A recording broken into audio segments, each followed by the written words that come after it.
तुम जानती हो मैंने नौकरी के हुसूल के लिए क्या नहीं किया। लड़की ने ठंडी सांस ली और इस बात में सर हिलाकर खामोश हो गई। चंद ही लम्हे गुजरे होंगे कि लड़की एकदम चौंक कर बोली, सरफराज, हम कहाँ जा रहे हैं? हम लोग दानिश के घर जा रहे हैं। ये रात गुजार कर हम लोग शादी कर लेंगे और कल दूसरे शहर के लिए निकल लेंगे। मगर ये रास्ता दानिश के घर तो जाता नहीं। लड़की फिर चौंकी थी। ये शॉर्ट रास्ता है जो हमको जल्द दानिश की तरफ पहुंचा देगा। कहीं ये वही खूनी सड़क तो नहीं जिसके बारे में मुख्तलिफ बातें मशहूर हैं। लड़की फिर चौंकी थी। कार बड़ी ही तेज रफ्तारी से अंधेरे को चीरती हुई आगे बढ़ रही थी। लड़की की बात सुनकर सरफराज कुछ देर तक खामोश रहा, फिर इस बात में सर हिलाकर हाँ किया और इसकी तरफ गौर से देखा और फिर बोला, सदफ, तुम एक पढ़ी लिखी लड़की हो। आज के दौर में ये बातें महज अफसानवी हैं। इसने सड़क की जानिब देखते हुए जवाब दिया था, इस सड़क के मुतालिक जो भी बातें हैं वो झूठ तो नहीं हो सकती। मेरा मशवरा है कि सदफ के जुमले इसके मुंह में रह गए। इसके हलक से दिलखराश चीख निकली। एक जोरदार धमाका था जो इसने सुना था, साथ ही कार का तवाजुन बिगड़ गया। कार के बोनट से कोई चीज टकराई थी जिसे सरफराज ने साफ देखा था। वो ना जाने क्या थी जिसकी चमकती सुर्ख आंखें थी, जिसकी एक ही झलक इसको नजर आई थी। कार लहराती हुई दाएं तरफ वाले मैदानी हिस्से में उतर गई। गाड़ी थोड़ी ही दूर चली होगी कि किसी चीज से टकरा कर रुक गई और सरफराज का सर कार के स्टीयरिंग से टकराया। सर पर लगने वाली चोट कारी साबित हुई जिससे वो फौरन ही बेसुध हो गया। सदफ ने चीखते हुए सरफराज को हिलाया लेकिन उसने कोई हरकत नहीं की। वो बेहोश हो चुका था। बस हर बिल्कुल सन्नाटा था। कार में सरफराज बेहोश पड़ा था और सदफ अकेली थी। दिल में अजीब अजीब ख्यालात आने लगे थे। इस सड़क से जुड़े तमाम पुरस्कार वाकयात इसके दिलो दिमाग में घूमने लगे थे। अगर इसको पता होता कि सरफराज इस सड़क से कार गुजारेगा तो वो कभी भी इस सड़क से इसको जाने ना देती, लेकिन अब क्या हो सकता था, कुछ तो करना था। चुनांचे सदफ डरते डरते कार से उतरी। उसने देखा कि कार के बोनट पर बहुत सा खून पड़ा है। हो सकता था ये उसी चीज का खून हो जो चीज कार के बोनट से टकराई थी। वो और आगे बढ़ी। ये देखकर वो चौंक गई कि कार एक बहुत तवील कद आदम मुजस्समे से टकरा कर रुकी है। उसने गौर से इस मुजस्समे को देखा। दूसरे पल वो चौंक गई। ये पत्थर का अजीब सा मुजस्समा था। सदफ को समझ ही ना आया कि किस तरह का मुजस्समा है। अंधेरे के सबब इसके खदोखाल ठीक तरह से वाज़ेह नहीं थे। बस इतना हुआ, इसको खौफ की एक लहर अपने अंदर दौड़ती महसूस हो रही थी। वो हैरत और खौफ से इस मुजस्समे को देख ही रही थी कि अचानक इसके कंधे पर किसी ने हाथ रखा। हाथ के रखते ही सदफ बुरी तरह से उछल पड़ी और इसके हलक से चीख निकल गई। उसने मुड़कर देखा तो फिर चीखों का नारे करने वाला सिलसिला शुरू हो गया था। इसने जिसको देखा वो बहुत ही खौफनाक था। इसकी लाल सुर्ख आंखें थीं जिनमें वहशत देखकर वो काम कर रह गई। दूसरे पल सदफ लहरा कर इस नौवारिद की बाहों में झूल गई। दूसरे दिन सरफराज की लाश पुलिस ने इस सड़क पर दरियाफ्त की थी और लाश की ये हालत थी कि इसके जिस्म और चेहरे पर जाबजा जख्मों के निशानात थे और जिस्म में खून बेहद कम था। यूं लगता था कि किसी दरिंदे ने बड़ी ही बेदर्दी से सरफराज का खून पिया है। पुलिस रिपोर्ट के मुताबिक सरफराज गुज़श्ता रात शहर के एक बाइज्जत बिजनेसमैन निसार अहमद साहब की लड़की को उसकी शादी से ले भागा था। अब पुलिस को इसकी लाश मिली थी। लड़की का कोई पता न था।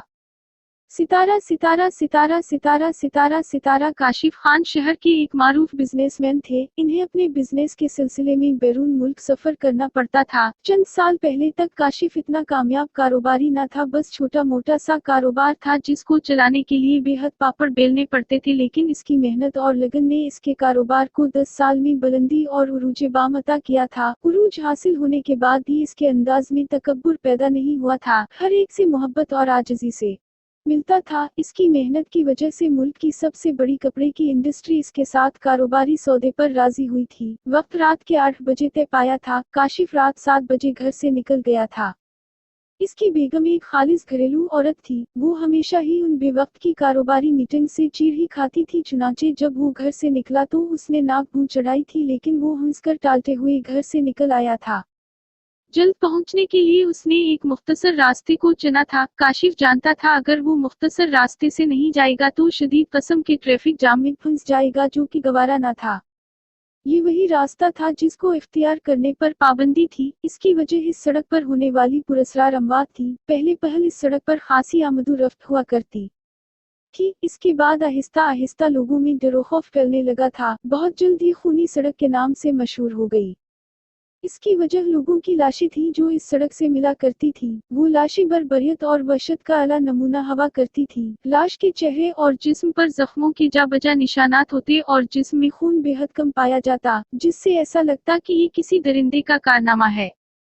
جب اس طرح کے واقعات بہت زیادہ بڑھ گئے تو حکومت کی طرف سے انکوائری ٹیم تشکیل دی گئی، مگر ٹیم کے ممبران بھی ان حادثات کا شکار ہو گئے۔ جو زندہ بچنے میں کامیاب ہو سکے ہمیشہ کے لیے پاگل ہو گئے۔ ان کے چہروں پر ایسا خوف پایا جاتا جو کہ ناقابل یقین ہوتا۔ لوگوں نے ان واقعات کے بارے میں بہت قیاس لگائے تھے۔ کوئی یہ کہتا کہ یہ کوئی بدروحوں کا گروہ ہے جو لوگوں کو ورگلا کر عوام کا خون پی جاتا ہے، کوئی آدم خور شیر کی داستان سناتا، مگر ایک روایت نے زیادہ شہرت حاصل کی۔ کہا جاتا ہے کہ کسی زمانے میں یہاں پر کسی ملک کے باغیوں کا گروہ آ کر رہنے لگا۔ یہ گروہ زندگی گزارنے کے لیے ڈاکے مارا کرتا تھا۔ جب یہ واقعات بڑھ گئی تو حکومت نے پولیس پارٹی ان مجرموں کی سرکوبی کے لیے نہ روانہ کی۔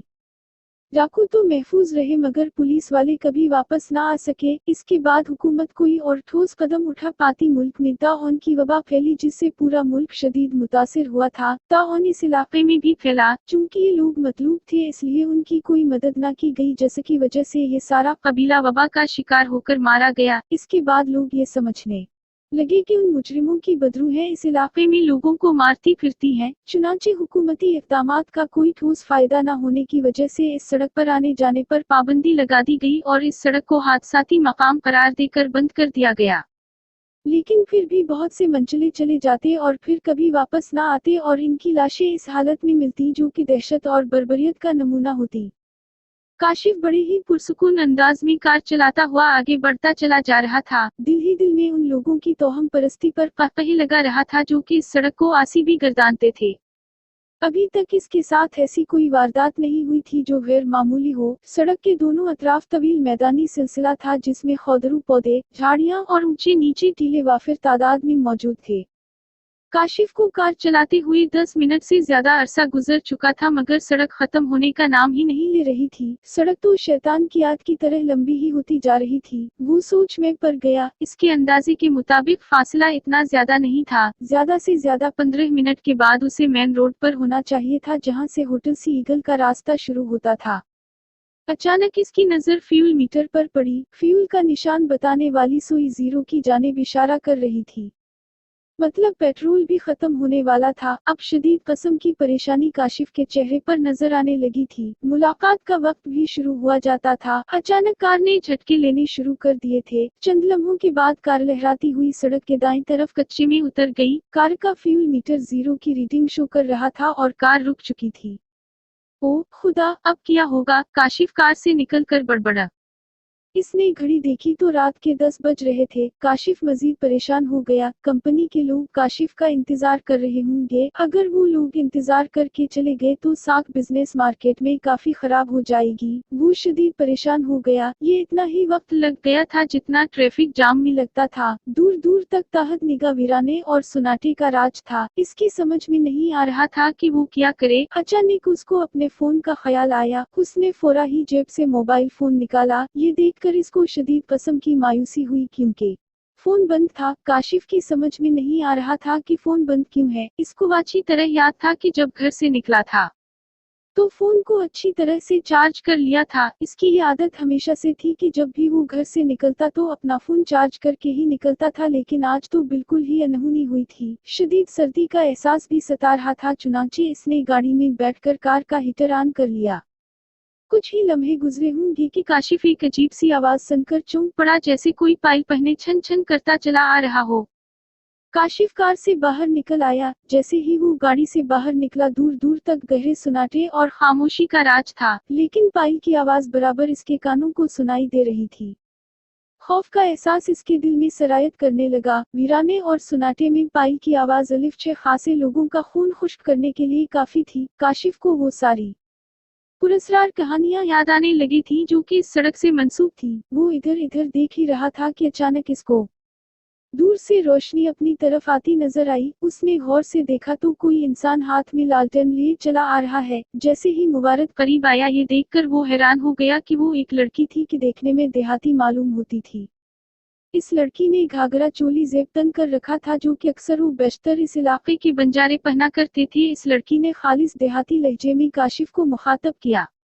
बाबू, क्या हवा गाड़ी खराब हो गई है? नहीं, गाड़ी तो ठीक है मगर अफसोस पेट्रोल खत्म हो गया है, काशिफ ने मायूसी से सर हिलाते हुए कहा। ओह, लड़की ने तासफ का इजहार किया। बस अब इंतजार है कोई मदद आ जाए। मगर तुम इस वीराने में कैसे? काशिफ ने हैरत से कहा। बाबू, यहाँ थोड़ी दूर एक बस्ती है जहाँ हमारा घर है, हम भूले भटके राहगीरों की मदद करते हैं। लड़की मुस्कुरा कर बोली, मगर मैंने तो सुना है यहाँ कोई आबादी नहीं है और यहाँ पर आमदोरफ्त की पाबंदी है। वो बदस्तूर हैरत भरे लहजे में बोला।